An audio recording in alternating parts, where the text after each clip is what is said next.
আসসালামু আলাইকুম রহমতুল্লাহি ওবরকাতু।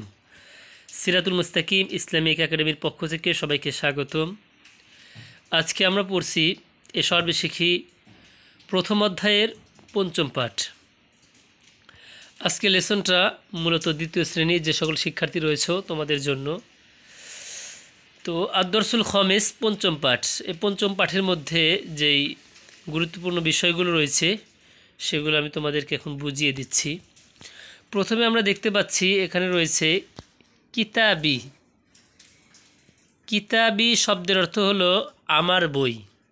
তোমরা সবাই পড়েছো যে কিতাবুন শব্দের অর্থ হলো একটি বই। যখন এর সাথে এই ইয়াটা লেগেছে এটা হলো ইয়ায়ে মুতাকাল্লিম, মানে যে কথা বলে তার দিকেই ইয়াটা ধাবিত হয়।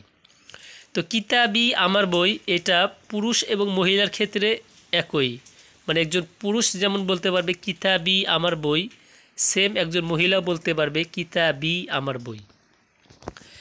এরপরে আমরা দেখতে পাচ্ছি কিতাবুকা, এর সাথে কা, এই কাটা লাগার কারণে তোমার অর্থ হবে, আর এটা হলো শুধু পুরুষদের ক্ষেত্রে ব্যবহার হবে কিতাবুকা। মানে একটা ছেলেকে, একটা পুরুষকে আপনি বলতেছেন যে তোমার বই সুন্দর, তো সেই ক্ষেত্রে হবে কিতাবুকা জামিলুন। আর যখন একটা মহিলাকে বলবেন, মেয়েকে বলবেন, তখন হবে কিতাবুকি তোমার বই, কিতাবুকি জামিলাতুন তোমার বই সুন্দর।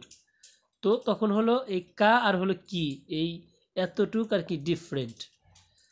এরপরে রয়েছে কিতাবুহু, একটা ছেলেকে পুরুষকে যখন বলবেন যে তার বই, তখন আরবিটা হবে কিতাবুহু তার বই। যখন এই কথাটা কোনো মেয়েকে বলবেন, কোনো মহিলাকে বলবেন, তখন আরবিটা হবে কিতাবুহা তার বই। এই হু হা এতটুক পার্থক্য, হু হলো ছেলেদের জন্য আর হা হলো মেয়েদের জন্য।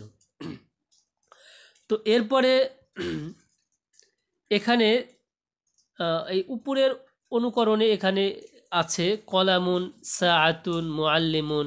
কলামুন একটি কলম, সাআতুন একটি ঘড়ি, তারপর রয়েছে মুআল্লিমুন একজন শিক্ষক। তো কলামি এটা হবে আমার কলম, কলামুকা তোমার কলম, কলামুকি একটা মেয়েকে বলা হচ্ছে তোমার কলম, কলামুহু একটা পুরুষকে বলা হচ্ছে তার কলম, কলামুহা তার কলম। এরপর রয়েছে সাআতুন একটি ঘড়ি। সাআতুন শব্দের অর্থ হলো একটি ঘড়ি। যখন এই বলবো আমার ঘড়ি, পুরুষ এবং মহিলা একই হবে সাআতি। তারপরে সাআতুকা তোমার ঘড়ি, সাআতুকি কোনো মহিলাকে বললে কি বলতে হবে, কাফের নিচে জের দিয়ে বলতে হবে সাআতুকি তোমার ঘড়ি, সাআতুহু তার ঘড়ি, সাআতুহা তার ঘড়ি।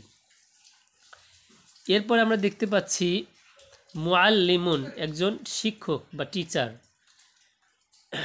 এটা যদি বলি আমার শিক্ষক, পুরুষ এবং মহিলা একই হবে মুআল্লিমি আমার শিক্ষক। যখন এটা যদি কোনো পুরুষকে বলি যে তোমার শিক্ষক, তখন হবে মুআল্লিমুকা। এই কাফের উপর জবর দিতে হবে, ফাতাহা দিতে হবে, জবর দিতে হবে।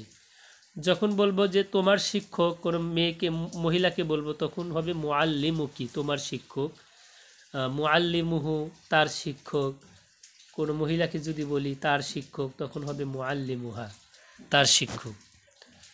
তো এই ছিল আজকের পাঠ, যেই পঞ্চম পাঠের গুরুত্বপূর্ণ বিষয়গুলো আমি তোমাদেরকে এখন বুঝালাম। আশা করি তোমরা সবাই বুঝতে পেরেছো। সবাইকে অনেক অনেক ধন্যবাদ ভিডিওটি দেখার জন্য। আল্লাহ তাআলা তোমাদের সবাইকেই ভালো রাখুক। আসসালামু আলাইকুম ওয়া রাহমাতুল্লাহি ওয়া বারাকাতুহু।